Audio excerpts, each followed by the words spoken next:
to play today. Now, Green Bay, according to our Adam Schefter, Micah Parsons has been dealing with a joint sprain in his back. It's possible that Parsons will receive an epidural before Sunday's game against the Lions. He did practice with the Packers yesterday for the first time.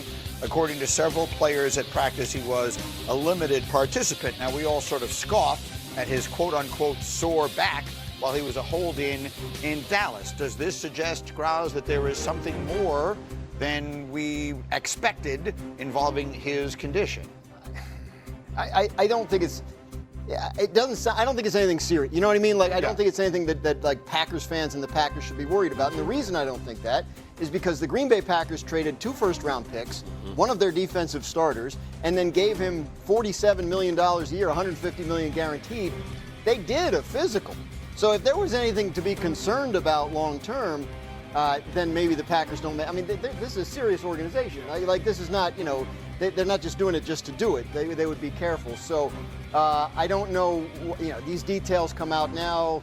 You know, it's possible that Micah doesn't want people to think his back injury is fake, as everybody's been saying it, and it's possible it does hurt. But I think if he doesn't play Sunday, the more likely reason is that he just got there, didn't have a training camp, still getting up to speed in the defense, that kind of thing, versus not physically able. To that point, and you guys were both telling me,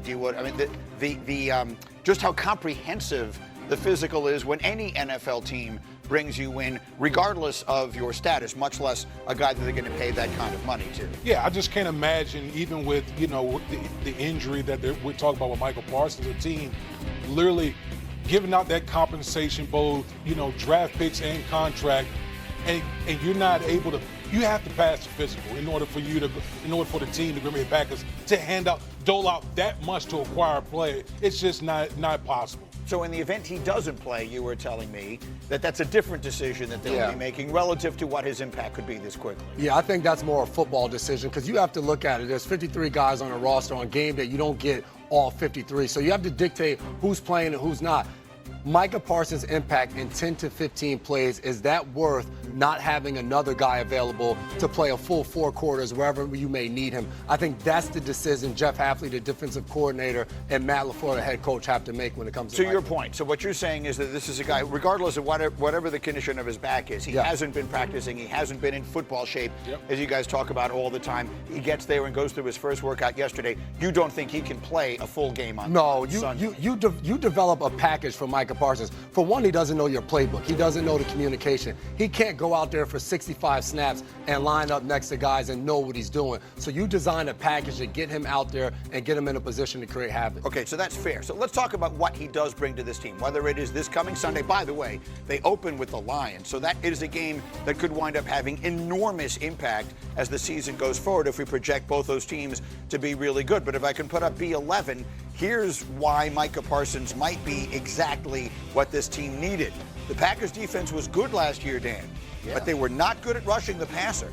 They were 26th in pass rush win rate, 22nd in pressure rate.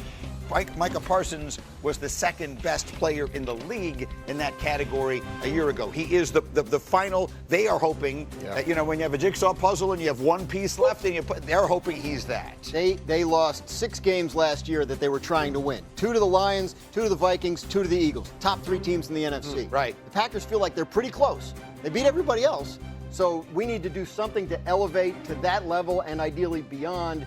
So you see an organization that for years hoarded draft picks, would never trade first-round picks for players, send 2 of them for 1 player because they think he's that level of a difference maker against Detroit, against Philly, against Minnesota, whoever they have to beat to get to the Super Bowl. Is he that? Is he the finishing piece this team needs to get back to the top? He's a finisher. You combine him with Rashawn Gary on the other side, that tandem could be what finishes off games. Remember, like, they have a very good offense. They're going to be able to score points. But your pass rush is what's going to seal the deal for you. You bring in arguably the best pass rush in the league. Yes, this should help them. J-Mac, quickly, you were telling me specifically the impact he makes on what might be the Achilles heel of their defense. Yeah, when we talk about pass rush, you got to be able to send pressure, might be by blitzing guys or have 4 guys up front that can go out there and dominate. Micah Parsons is one of those guys. You look at this Packers secondary that lost Jair Alexander. He didn't play much of last season. You're forced to play a little bit more zone than you typically want to.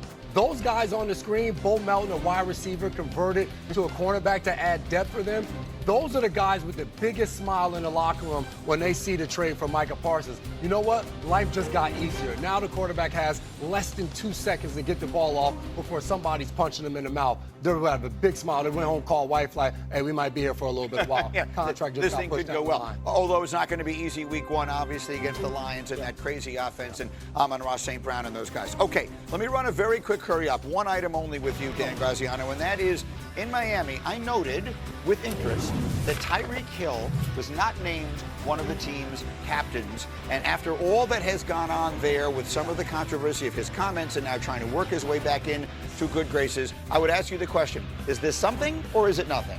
It's something because it sort of reflects what's been going on with Tyreek Hill there. Tua Tagovailoa saying in a press conference that Tyreek needed to repair some relationships. Tyreek coming out and apologizing to the team, saying at one point he didn't think he was going to be a captain this year, as he was for the last 3 years, because of the way last year ended and because of the way he acted. When I was at the Dolphins training camp, there was a lot of talk in that building about, we don't have outside expectations anymore. We can get down to the nitty-gritty, the real work. And that includes repairing these relationships that need to be repaired in the building. So everybody said they're working on it, seriously, not just, platitudes and press conferences and stuff. Maybe this is another indication that that's true. Everything that's come out of Miami, it's been a total kind of rebirth. All they've talked about, Brooks, their middle linebacker, this has been the hardest training camp I've been a part of. They had joint practices against 3 different teams. They went on the road for 10-plus days in training camp to do those joint practices. This is a team for the past few years, we've said they're soft. They can't win games in cold weather. They can't run the ball when it matters. This is a team trying to prove not only to the rest of the NFL, but to themselves that they're a team that's actually capable of winning games late in the season. Are you concerned about the Tyreek Hill piece of this? I'm concerned about the culture, and I think that's where it speaks to what Dan is talking about is as far as the culture down in Miami. They had 4 captains last year no longer on this ball club. We've heard Tua Tagovailoa, I think at the beginning of training camp, talk about how there's still work to be done with him and Tyreek as far as repairing that relationship. I mean, think about this. You're making these comments in training camp. You've had all offseason, OTAs, minicamp, and you're still addressing this. There's a lot of damage that's going on as far as the culture in Miami that gives me pause as far as what is this team going to be as we move forward in the season. I will say this. You don't need every guy to be a leader. Tyreek Hill is the type of player, I don't need you to lead anybody. You come in, you run by people, you make big plays. Don't worry about leading the other guys on this team. We have leaders. You just go out there and dominate and worry about Tyreek Hill being in a good headspace to go out there and put up 1,000-plus yards this season. Feels like a team that needs to get